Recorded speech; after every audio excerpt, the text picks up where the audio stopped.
बात समझो बस। बिस्मिल्लाहिर्रहमानिर्रहीम। प्रोग्राम 30 मिनट में आपका मेज़बान मकबूल इलाही हाजिर है और सलाम अर्ज़ करता है। फ्रेंड्स, आप जानते हैं कि प्रोग्राम 30 मिनट में आपके लिए प्रोग्राम 30 मिनट की टीम लाती है अच्छे अच्छे प्रोग्राम, मुज़ाकरे, इंटरव्यूज़ और दीनी इस्लाही बातें। वतन अजीज़ में हुकूमत साजी की तश्कील हो चुकी, वफाक और सूबों में हुकूमतें अपना काम कर रही हैं और जमहूरी अमल जारी है। इस वक्त मुल्क में कौमी सतह पर और सूबाई सतह पर मुख्तलिफ इशूज़ भी ज़ेरे कार है। इन दिनों सियासी मैदान में गहमा गहमी है। आने वाले दिनों में कौमी और सूबाई बजट तश्कील पाएंगे। लैया का क्या हिस्सा उसमें आता है, ये एक बड़ा सवालिया निशान है कि लैया की अपोजिशन से वाबस्ता लीडरशिप और लैया के अवाम और लैया के मसाइल बहर ये किस तरह हल होंगे, ये सवाल मौजूद है। आपकी तरह हमें भी इसका जवाब के इंतज़ार है। आज के प्रोग्राम में हमारे मेहमान हैं आपके जाने पहचाने मलिक रियाज हुसैन सामटिया साहब, सदर पीपल्स पार्टी ज़िला लैया। आप ज़िला कौंसल के प्लेटफार्म पर कौमी खिदमत, इलाकाई खिदमत सर अंजाम दे चुके हैं और अपनी जमात की तरफ से ज़िला लैया में पीपल्स पार्टी को प्रमोट करने के लिए कोशा है। और इस मरतबा पार्टी की क़यादत ने जो फ़ैसला किया कि मलिक रियाज हुसैन सामटिया साहब, हम यानी कि पीपल्स पार्टी आपको इस मरतबा टिकट नहीं दे रही और आप इलेक्शन में हिस्सा ना लें, तो ये ख़ासा मुश्किल होता है कि एक इलेक्शन के रनर अप को अगली दफ़ा ये कहा जाए कि आपको पार्टी टिकट नहीं दे रही और आप पार्टी डिसिप्लिन को फॉलो करें, और उस फैसले को फॉलो करना ये वाक़ईतन हौसले का काम है और ये क्रेडिट आज के हमारे मेहमान को जाता है। मलिक रियाज हुसैन सामटिया साहब से आज बात होगी कि बानी पीपल्स पार्टी जुल्फ़िकार अली भुट्टो साहब का आज बरसी थी और इस हवाले से आज के मेहमान से गुफ्तगू होगी और इलाकाई और सूबाई हवाले से उनकी राय जानेंगे। प्रोग्राम में मलिक रियाज हुसैन सामटिया साहब को खुशामदीद कहते हैं। मलिक साहब, कायदे अवाम बानी पीपल्स पार्टी जुल्फ़िकार अली भुट्टो साहब की आज बरसी थी। इस मौके पे आपकी क्या राय है, क्या पैगाम है? बिस्मिल्लाहिर्रहमानिर्रहीम। पहले तो आपका शुक्रिया कि आपने अपने प्रोग्राम में मुझे मदऊ किया। भुट्टो साहब की बरसी पाकिस्तान पीपल्स पार्टी हर साल मनाती है इसी तारीख पे 4 अप्रैल को, और वो गड़ी खुदा बश में मनाती है जी। तो इस दफ़ा माह रमज़ान की वजह से हमारी क़यादत ने कहा कि अपने अपने डिस्ट्रिक्ट में आज आपने पीपल्स पार्टी पब्लिक सेक्रेटेरिएट में कुरान खानी, फातह खानी करवाई है। और पीपल्स पार्टी ने जो जलसा 4 को वो गड़ी खुदाबश में करते थे, उसकी 14 तारीख मुकर्रर की है। तो इंशाअल्लाह तमाम पाकिस्तान से 14 तारीख को गड़ी खुदाबश काफ़िले जाएंगे और वहाँ पर जलसा होगा। बाकी अदालत ने जो जुल्फ़िकार अली भुट्टो साहब का पाक दामनी का फैसला दिया है, उस पर पाकिस्तान पीपल्स पार्टी और हम लोग सब मुतमईन हैं कि इतने अरसे बाद जो इल्ज़ाम पाकिस्तान पीपल्स पार्टी की लीडरशिप पे लग रहे थे, उससे हम साफ हो गए। और पाकिस्तान पीपल्स पार्टी जो दिन आ रहे हैं, चेयरमैन बिलावल भुट्टो जरदारी साहब, गिलानी साहब, मखदूम साहब, तो पाकिस्तान पीपल्स पार्टी ग्रोथ कर रही है पाकिस्तान में, खासतौर साउथ पंजाब और हमारे ज़िला में भी। सही। मलिक साहब, एक बात जो पीपल्स पार्टी के बानी जुल्फ़िकार अली भुट्टो साहब के हवाले से जो फैसला आया, उस फैसले के बाद बहुत सारे सवालात के जवाब उस फैसले में ही मौजूद हैं। मैं आपसे ये जानना चाहता हूँ कि हमारी वो पॉलिटिकल लीडरशिप जो कल जुल्फ़िकार अली भुट्टो साहब के ख़िलाफ़ थी, आज दीगर जमातों से जो ताल्लुक़ रखने वाले सियासी रहनुमा हैं, सियासी जमातें हैं, आज वो उनके शाना बशाना है, उनके साथ है। मगर मेचोरिटी का जो मुज़ाहरा इस वक्त देखने में आ रहा है, अगर ये आज से 40 साल पहले होता तो शायद ये इतना बड़ा वाक़या पाकिस्तान की सियासी तारीख में रूनुमा ना होया होता। सच का हमेशा बोलबाला होता है। तो पाकिस्तान को इतना बड़ा नुकसान भी ना होता अगर ये गलत फैसला भुट्टो साहब की शहादत ना होती, तो पाकिस्तान आज तरक्की कर गया होता।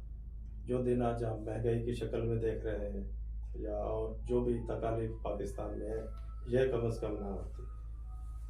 और जो लोग आप वक्त की ज़रूरत है जी, जो अलायंस बन रहे हैं, ये वक्त की ज़रूरत है। और कौम की ये ज़रूरत है कि हमारे सियासी जो लीडर हैं, सियासी जमातें हैं, वो बालिग नज़री का मुज़ाहरा करें और कौमी इशूज़ पे एक ठोस मौक़िफ़ इख्तियार करें, और जो वतनी अज़ीज़ को और 24 करोड़ आवाम को जिन मुश्किलात का सामना है, ख़ास तौर पे जो इकानमी क्राइसिस हैं, उस पे कोई ऐसा लाहेमल और ऐसी चीज़ प्रोवाइड करें जो कौम को इस मझदार से निकालने में कामयाब हो। जरदारी साहब के सदर पाकिस्तान बनने के बाद ये तमाम लोगों को, कौम को एक उम्मीद लगी हुई है कि हम मैशत ठीक कर लेंगे और कोई ना कोई रास्ता पीपल्स पार्टी अच्छा निकालेगी इनकी मशावरत के साथ। और ये बजट के इजलास के बाद इंशाअल्लाह कोई ना कोई इसका हल निकलेगा। बजट में कोई आप वफाक में भी और सूबे में भी हुकूमतों के साझेदार हैं, लिया के हवाले से भी कोई खुशखबरी आएगी? लिया के रनिंग मनसूबे के तो आपने भी देखा होगा अखबारों में, फेसबुक पे, कि लिया से मोटरवे तक सड़क और लिया का पुल का मंसूबा और भी सड़कात हैं, जैसे बाईपास है, ऐसे चल रहे हैं। लेकिन बजट में अभी तक ये बात सामने नहीं आई कि लिया को क्या दे रहे हैं। इंशाल्लाह जल्द उसका पता चल जाएगा कि आने वाले वक्त में बजट में लिया के लिए क्या क्या रखा जाता है। लिया के 3 बड़े अहम मामलात हैं, इशूज़ हैं। लिया डिवीज़न, लिया में मेडिकल कॉलेज, अगर डिवीज़न बन जाता है तो मेडिकल कॉलेज का पैकेज उसके साथ आ जाता है, और नहरों की, ख़ास तौर पे थल कैनाल की जो रिमॉडलिंग है, ये अगर 3 मसाइल हमारे हल हो जाएं तो ज़िला लिया के जो लोग हैं, शहरी हैं, उनकी ज़िंदगी में, किसान भाइयों की लाइफ में बहुत ज़्यादा आसानी आ जाएगी। पाकिस्तान पीपल्स पार्टी हमेशा आवाम के मफादात की बात करती है, वो खास डिवीजन की बात हो, सूबे की बात हो या कोई इरिगेशन के मामलात हैं, उसमें पीपल्स पार्टी ने ही आवाज़ उठाई है। आपने देखा होगा कि हैदर गिलानी साहब ने पहले ही इजलास में सूबे की बात की। अब हमारे लिए के MPs हैं, उन्होंने भी असम्बली में जो तकारीर की है, जो अपोजिशन के हैं या हुकूमती पार्टी के हैं, तो उन्होंने लिया डिवीजन की बात भी की है। इंशाअल्लाह लिया डिवीजन बनेगा, हक भी बनता है लिया का हक भी है और ज़रूरत भी है जी। उसके लिए पीपल्स पार्टी को, ज़िला लिया के लोग ये ख्वाहिश रखते हैं कि पीपल्स पार्टी की तंजीम को अलग से इस बारे में अपना रोल प्ले करना चाहिए। इंशाअल्लाह ये मामला जो सेनेट के चल रहे हैं, गवर्नर का चल रहा है, ये आईनी अहदे मुकम्मल हो जाए, इंशाअल्लाह हम अपनी पार्टी के साथ, अपनी लीडरशिप के साथ बैठ के डिवीजन की बात करेंगे और इंशाअल्लाह उसका अच्छा रिजल्ट निकलेगा। मलिक साहब, सियासी रहनुमा के लिए इलेक्शन से आउट होना एक बड़ा मुश्किल फैसला होता है। ये इसी तरह है कि जैसे मछली को पानी से बाहर निकाल दिया जाए। नहीं, ऐसी बात नहीं है। जब कोई आदमी लीडरशिप को मान लेता है और ये समझता है कि पार्टी बेहतर फैसला कर रही है, उसको ये बात माननी चाहिए कि जो पार्टी के मालिक होते हैं, जो पार्टी के बड़े होते हैं, वो हमसे अच्छा सोच रहे होते हैं। मैंने यही समझा था कि पार्टी जो फैसला कर रही है, अच्छा फैसला कर रही है, इसलिए मैंने उस फैसले को कबूल किया। तो पार्टी ने अच्छा फैसला किया? जी, पार्टी ने ठीक फैसला किया और पार्टी को पता भी है कि ये फैसला हमने ठीक किया था या गलत किया था। तो रिजल्ट के हिसाब से तो उनका फैसला गलत था। जी। तो वैसे उनकी जो सोच थी तो मैं उनको नफी नहीं कर सकता, क्योंकि लीडरशिप की बात माननी पड़ती है। पार्टी ने इलेक्शन के नताइज को देखने के बाद अपने उस फैसले पे कोई कमेंट तो किया होगा? जायजा इजलास होते हैं इंतखाबी। अभी तक इजलास नहीं हुआ, और इंशाल्लाह इजलास होगा तो बातें तो होंगी। बातें होंगी। हाँ। क्या बात होगी? यही बात होगी कि इंसान से गलतियां होती है, फैसले भी गलत हो जाते हैं, तो हम अपना मौक़िफ़ उनको कहेंगे कि उस वक्त तो हम नहीं बोले, जी। उनको बताएंगे कि उसमें क्या कमी थी इसलिए हम इलेक्शन हारे। अगर हम फैसले इस तरह करते तो शायद हम ये सीटें जीत सकते। अच्छा, आपके इलेक्शन से आउट होना और खास पीपल्स पार्टी का ज़िला लिया के सातों इंतखाबी हलकों में जो काबिल ज़िक्र इंतखाबी नताइज ना दे सकी है, इसकी क्या वजह है? उसमें यही बात है ना कि उस पर सही फैसले इस तरह नहीं हुए कि ज़मीनी हक़ाइक़ का ऊपर पता नहीं था, लोगों ने गलत बयानियाँ की हैं, ज़मीनी हक़ाइक़ कुछ और थे और उन्होंने अपने आप को कुछ और साबित किया वहाँ पे। तो पार्टी तो ये देखती है कि जिसको हम टिकट दे रहे हैं या हमारे वहाँ पे जो इलेक्शन लड़ने वाले हैं, इनकी बात सही होगी। तो उसका रिजल्ट के बाद ही उनको पता चलता है कि हम वो बात सही कर रहे थे या गलत कर रहे थे। अब जब मीटिंग होगी उसमें बातें होंगी, हक़ाइक़ सामने आएंगे और इंशाल्लाह आइंदा पार्टी अच्छे फैसले करेगी। मलिक साहब, आप का ज़राअत से ताल्लुक़ है और ज़िला लिया के अक्सरियत ये आबादी भी ज़राअत पेशा है। आप अपनी ज़राअत से मुतमिन हैं कि ज़िला लिया के किसान खुशहाल ज़िंदगी बसर कर रहे हैं?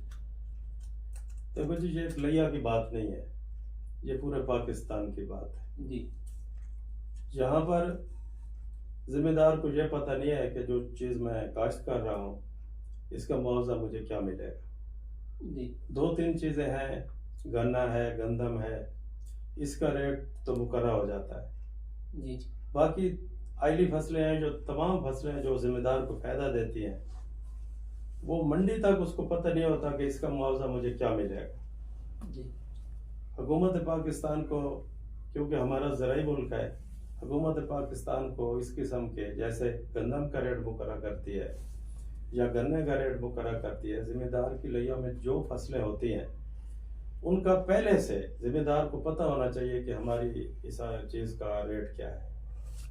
तो उसमें जिम्मेदार को खुशहाली भी आएगी, जिम्मेदार को कुछ हासिल भी होगा। सही। इस तरह हालांकि ज़मीन लिया की बहुत सरखेज़ है, गन्ने की काश्त बहुत अच्छी है, गंदम की काश्त बहुत, यहाँ पे तिली काश्त होती है, मूंगी, कपास, अच्छी फसलें होती हैं, लेकिन रेट की वजह से जिम्मेदार को नुकसान होता है। डीजल पेट्रोल रोज रोज चढ़ते हैं जी। तो जिम्मेदार के लिए ये मसला है कि उसके अनाज की कीमत नहीं मिलती सही तरीके से उसको। इतनी बड़ी आबादी किसानों की जी। और किसानों के नुमाइंदे असम्बलियों में, मगर इनके दरमियान, किसानों के दरमियान कोई इत्तेहाद नहीं है, उनकी कोई एसोसिएशन नहीं है जो उनके हकूक़ की खातिर आवाज़ बुलंद करे। देखिए जी, असम्बली में सबसे ज़्यादा जिम्मेदार लोग गए बैठे हैं जी। जो बातें मैं कर रहा हूँ उनको पता है इन बातों का, हाँ जी। समझ में नहीं आता कि वो असम्बली में बैठ के क्यों नहीं करते। उनको ये आवाज़ उठानी चाहिए कि जिम्मेदार को उसके अनाज की पूरी कीमत मिले और उसको पता हो कि इसकी कीमत है क्या। और उसको उसका ना पते होने का और ना बोलने का नतीजा जो हमारा छोटा किसान और काश्तकार है वो क्रश होकर रह गया। अब बस वो किसी को दे देता है, वहाँ इलाके में दे देता है, मंडी तक आता ही नहीं है।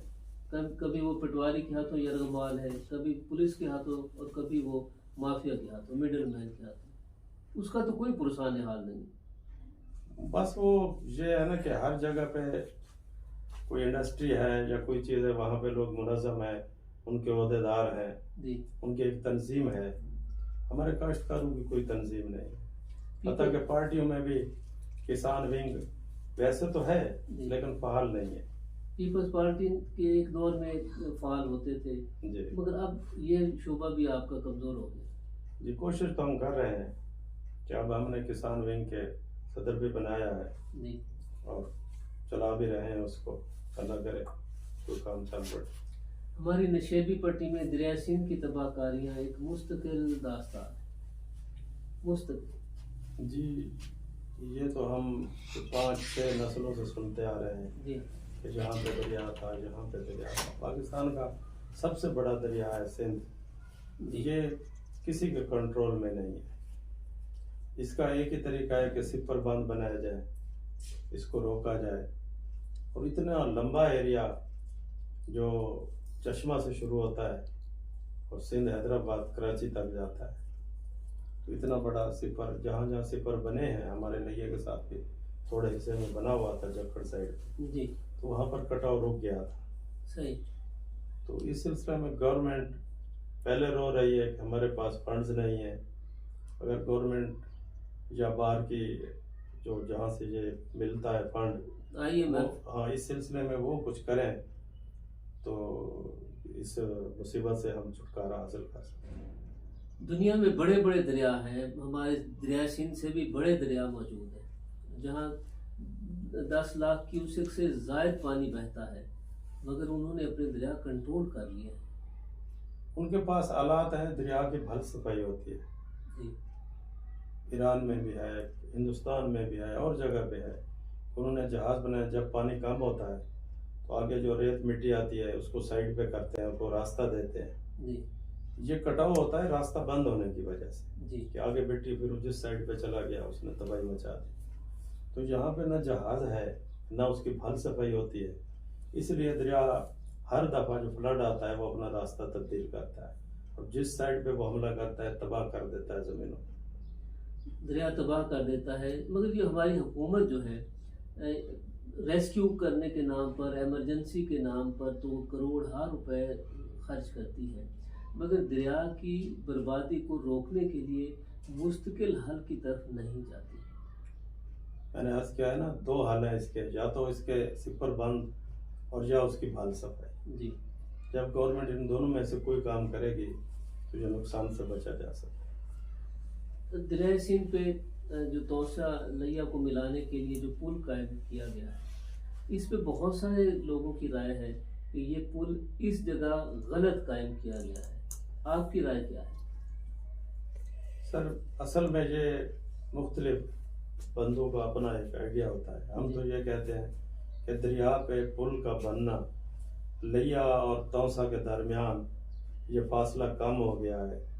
इसमें मंडी की रसाई है, लोगों के जो मसाइल हैं आने जाने के, क्योंकि तौसा और लिया में मल्टी आबादी है। कुछ लोग इधर रहते हैं, ज़मीनें उधर हैं, जी कुछ लोग उधर रहते हैं, उनकी ज़मीनें इधर हैं। अब बहुत से लोग तौसे के लिया में आबाद हैं, उनको कोटदू में जाके फिर आना पड़ता है तौसे में, तो उनके लिए 20-30 मिनट का फासला 24 किलोमीटर है। जी तो अब इस पे क्या तबसरा करना है, बन गया है, बस इस पे जो हुकूमत कह रही है कि सड़क बना दें और इसको चला दें, इसको चला दें जी। और फिर उसके बाद ज़िंदगी जो है उसमें चले, जो भी आसानी आ सकती है वो समेट ली जाए।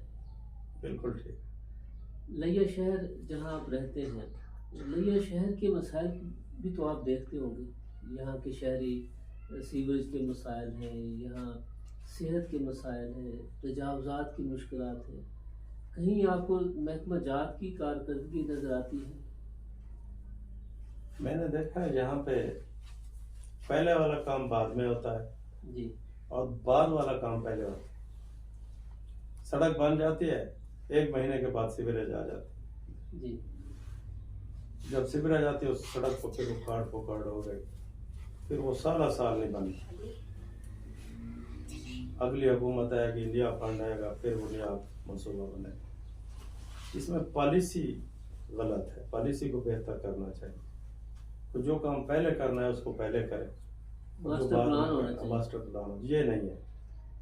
ये जो नहीं, फंड आ गया, आपको केबल गुजारनी है तो सारी सड़क जो है ना वो उखाड़ देते हैं, उखाड़ देते हैं। सीवर का पाइप बिछाना है सड़क सब सड़क गई, कारपेट रोड उन्होंने उखाड़ दी, किसी के घर के सामने पाइप डालना है तो सड़क उखाड़ देनी है। उखाड़ दें। अच्छा, उखाड़ते हैं फिर उसको बनाते नहीं है। जी जो महकमा आता है कम से कम वो जो नुकसान करता है वहाँ पे फायदा भी कर रहा होता है कि सीवरेज दे रहा हूँ, जी लेकिन सीवरेज के बाद उसका जो सिस्टम है तो उसने खराब किया सड़क, उसको तो बनवाए। या गवर्नमेंट जहाँ सीवरेज देती है सड़क भी साथ दे, या टसू सोलिंग कोई चीज़ लगा के दे। मलिक साहब, ये हमारे जो सियासी रहनुमा है उनकी जिम्मेदारी नहीं है कि वो लोगों को एजुकेट करें कि वो कौमी अमलाक को अपनी मलकियत सर, समझें? उनको भी पता नहीं होता कि कब फंड आता है, किस चीज़ का फंड आता है। जो भी फंड आ गया उन्होंने किसी के कहने पे कोई गली बना दी, उनको ये पता नहीं होता उस गली में पहले क्या है। सही। बस उन्होंने घर बैठे कहा कि फलां की गली बना दो, वहाँ के गली को जो है ना सीवरेज डाल दो, आगे क्या होना है वो बात की बात है। मलिक तो साहब ये जो है ना जी डिस्ट्रिक्ट जो एडमिनिस्ट्रेटर होता है, जी डीसी साहब, या जो हेड होते हैं महकमे के, हाईवे के, हाई बिल्डिंग का है, कम से कम उनको ये बात करनी चाहिए कि वहाँ पे ये हो रहा है, ये नुकसान होगा, ये वहाँ नहीं वहाँ जगह पे बना दो। वो भी नहीं बोलते, पता नहीं उनका कोई मसला होता है इसमें, रोजी रोटी होती है या जो भी होता है, वो कहते हैं तोड़ो और बनाओ। रोजी रोटी तो उनकी कहीं भी बनाएंगे तो उनकी चलनी है। बस वो ये नहीं कहते ना, वो अगर सही बात बता दे कि वहाँ पे सड़क बनी हुई है, सीवरेज डालो कि सड़क टूट जाएगी। अगर सड़क को तोड़ना है तो पहले उसमें सीवरेज डाल के फिर उसकी सड़क का भी फंड दो, या उस पर जो टफ टायर लगवा दो। ये नहीं करते। तो अक्सर लिया की गलियां जो हैं, जहाँ टफ टायर लगी हुई है वहाँ सीवरेज नहीं है, जहाँ सीवरेज डाला हुआ है वहाँ पे टफ टायर पे सड़क नहीं। कहते हैं कि लिया शुगर मिल जो है ये किसानों के लिए गनीमत है। बिल्कुल, हमारे लिया में नज़दीक है, जी लिया में बहुत अच्छी काश्त होती है गन्ने की, तो यहाँ पे किसान को थोड़ी सहूलत है नज़दीक होने की वजह से। बाकी रेट वगैरह तो वो आप बखर जाएंगे भी वही रेट मिलेगा, डेरा जाएंगे या मुजफ्फरगढ़ जाएंगे रेट तो मुकर्रर हो जाता है कपड़ा। बाकी मिल वाले अपनी मफाद की वजह से को किराया दे देते हैं, कुछ करते हैं, लेकिन लिया वालों के लिए ये बेहतर है। मगर किसान जो गन्ना पैदा करते हैं और फरोख्त करते हैं, उससे जो शुगर सेस ग्रांट किसान डोनेट करता है, किसान को उसका फायदा पूरी तरह मिल रहा है। देखें जी, वो किसानों का पैसा असल तो उसका मालिक जो है ना वो डीसी जो भी होता है डिस्ट्रिक्ट, जी वो होता है जी वो आगे ना एमपीएस एमएलए को उसमें शामिल कर लेता है, उनकी सवाब देती है, वो उसको फिर सियासी तौर पे इस्तेमाल करते हैं। जो होना जिसकी ग्रांट कहते हैं है ना, होना तो ये चाहिए कि शुगर मिल वाले जी वो सर्वे करें कि हमारा गन्ना कहाँ से आता है, जी हमने ये सड़क कहाँ बनवानी है, ये पुली कहाँ बनानी है, या ये किस काश्तकार जिम्मेदार को सहूलत देनी है। जी अगर वो नहीं करता तो डीसी साहब उसका सर्वे करवाए सही। कि ये शुगर असेस का जिम्मेदारों का पैसा कौन सी सड़क पे लगना चाहिए, कहाँ गन्ना होता है। गन्ने का पैसा इधर से काटते हैं नशेब से जी और मंसूबे बनाते हैं धोरी अड्डा पे या चौक आजम पे या चुबारा में, ये बात ठीक नहीं है। मगर कभी किसानों ने आवाज भी बुलंद नहीं की। देखें जी, आपने कभी गौर किया है जो शुगर मिल वालों ने कमेटी बनाई हुई है, जी वो लोग हैं जो लोन लेते हैं शुगर मिल से, वो उनके सामने बोल भी नहीं सकते, दस्तखत करवा लेते हैं उनसे, कौन आवाज उठाए।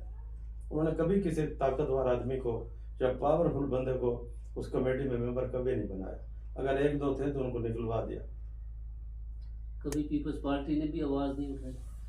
पीपल्स पार्टी तो पंजाब में इक़्तिदार में कितने अरसा से नहीं है, आवाज उठाने पे पाबंदी भी नहीं। नहीं आवाज, आज मैं भी बात कर रहा हूँ इस पे, कई दफा ये बातें हुई है लेकिन असल मसला तो जिलाई इंतजामिया का है। अब असल मसला तो सुनने का है। जिलाई इंतजामिया का हाँ है जी। कि वो शुगर असेस के पैसे को सही तरीके से कहाँ इस्तेमाल कर, किसानों के मशरे से अच्छा, इस्तेमाल नई सड़कें नहीं बना सकती तो जो सड़कें बनी हुई है इसको रिपेयर करें। किसान का एक, अगर हम किसान के रोने की बात करें तो खाद का मसला, जाली पेस्टिसाइड का मसला, कितने इनकी मुश्किलात हैं। पता है क्या है, हम लोग आदी हो गए, जी हम बचपन से देखते आ रहे हैं कि किसी चीज का रेट वापस नहीं गया, आगे को आ रहा है। आगे का ये गन्ना कभी 50 रुपए मन था, कभी 100 रुपए मन था, अब कितना है। खाद पहले 1300 रुपए का गट्टू या 2000 का मिलता था, तो अब 10,000 का मिलता है। तो ये जहन बन गए हैं कि ये महंगाई आनी है और आती रहेगी। और महंगाई कौम की जो पुश्त है उस पर लदनी लदनी लगे। सलमान खान एडवोकेट साहब ने आपको वेलकम किया है मेहरबानी। और कहा है कि जी जो यंग जनरेशन है उसको अपनी तालीम मुकम्मल करनी चाहिए और बेरोज़गारी के लिए नौजवानों को मौके मिलने चाहिए ताकि वो मनफी सरगर्मियों में मुलव्वस ना हो सके। सही बात। ये आपसे वो डिमांड भी कर रहे हैं कि नौजवानों की तालीम भी मुकम्मल होनी चाहिए और उनके लिए मौक़ों की बात करें। देखें जी, अब लिया की खुशकिस्मती है कि लिया को एक यूनिवर्सिटी मिली है जी और उसका काम चल रहा है। आज उसकी ऐड भी आ रही थी कि उस पर कोई लोगों ने इंटरव्यू देने हैं और जी। उसमें नौकरियां भी मिल रही हैं और दाखिले भी हो रहे हैं। ऐसे तो हमारी भी ये गवर्नमेंट को डिमांड है कि यहाँ पे मेडिकल कॉलेज भी होना चाहिए जी। और भी तालीमी यूनिवर्सिटी और कॉलेज अपग्रेड किए जाए ताकि बच्चों के लिए सहूलत पैदा हो। ताकि सहूलत पैदा हो। अच्छा मलिक साहब, आप सियासतकार होने के साथ साथ खिलाड़ी भी हैं। जी। कौन कौन से खेल आप खेलते हैं या सरपरस्ती करते हैं? असल में ना, जब हम स्कूल में पढ़ते थे तो ये शूटिंग बॉल खेलते थे। जी।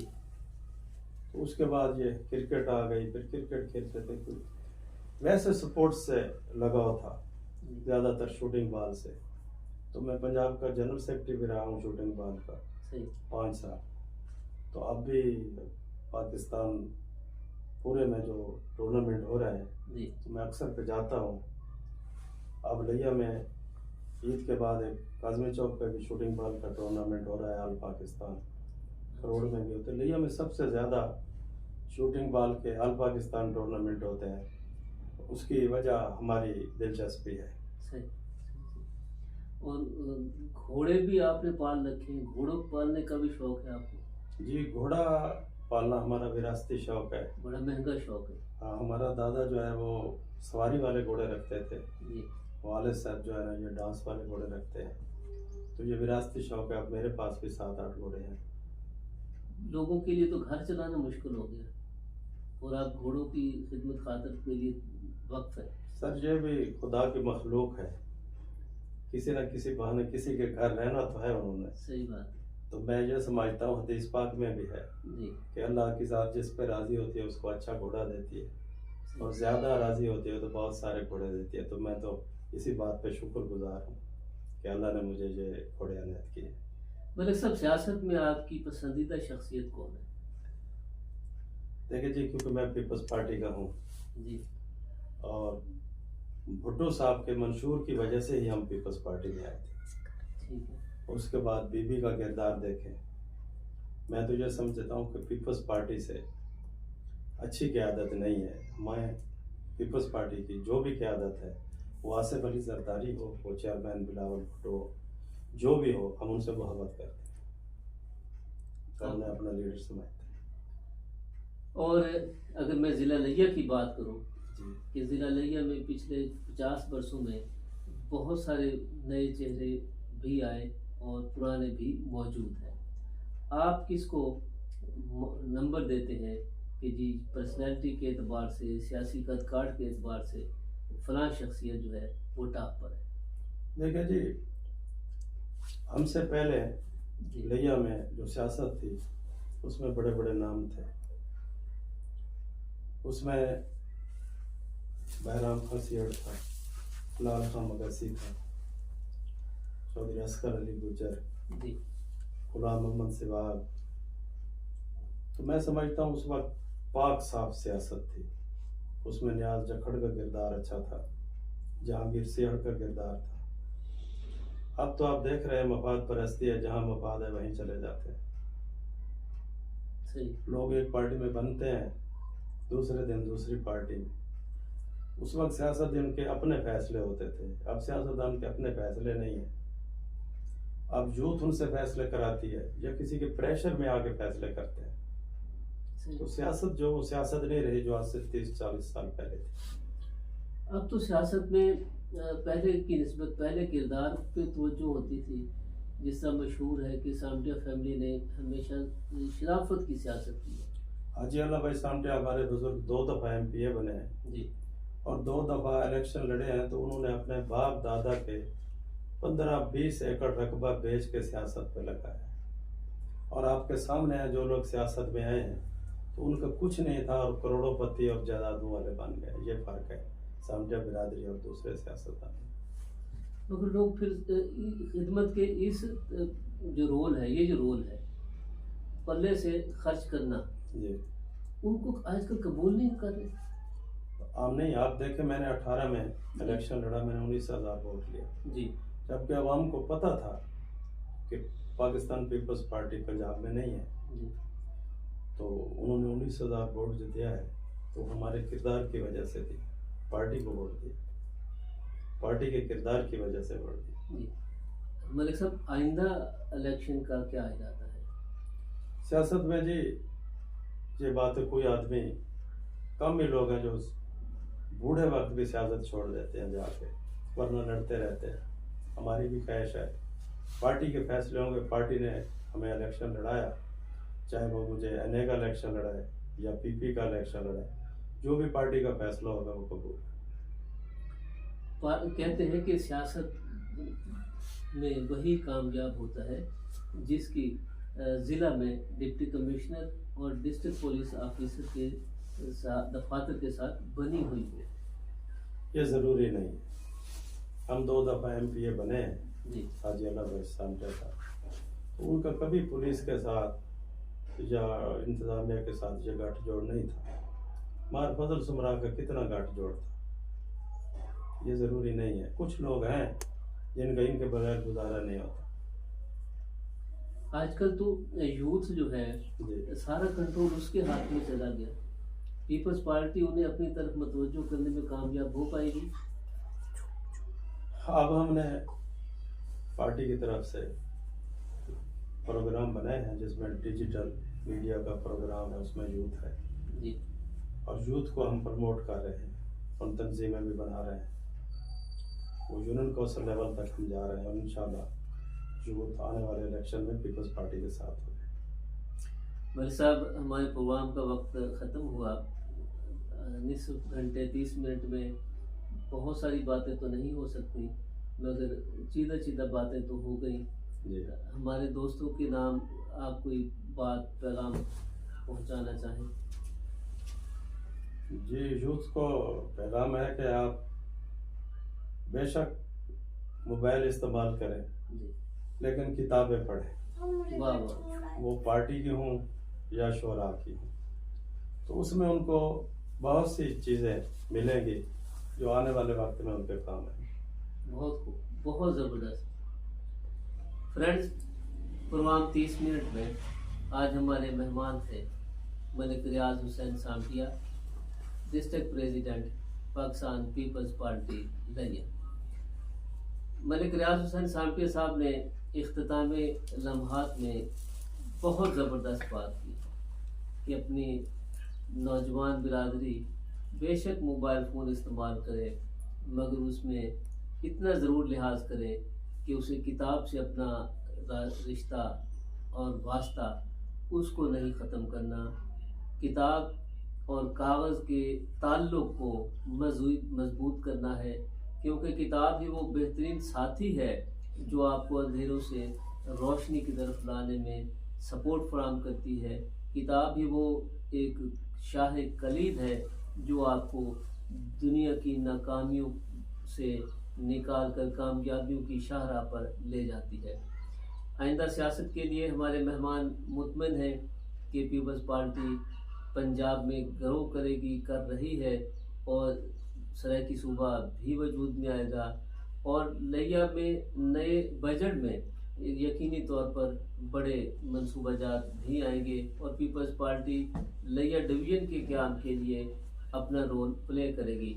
आज के प्रोग्राम में हमें ताउन हासिल था कारी समीउल्लाह साहब का, सुलेमान खान एडवोकेट साहब का, मियाँ अब्बास साहब का, लोहांच ग्रुप बैल दौड़ लिया साहब का, बहरायाब खान चांडिया साहब का, राना सुल्तान महमूद अख्तर साहब ने मलिक साहब आपके नाम खूबसूरत पैगाम भेजा है, और राशिद लोहाई साहब का, दीगर बहुत सारे दोस्त जो यहाँ शो नहीं हो रहे, मैं जिनका मैं नाम नहीं पढ़ पा रहा उनसे मैं वाजिब चाहता हूँ।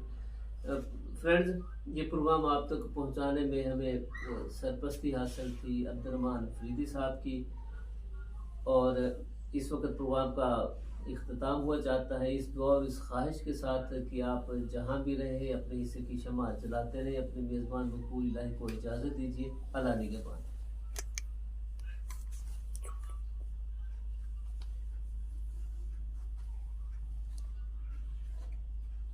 चलो।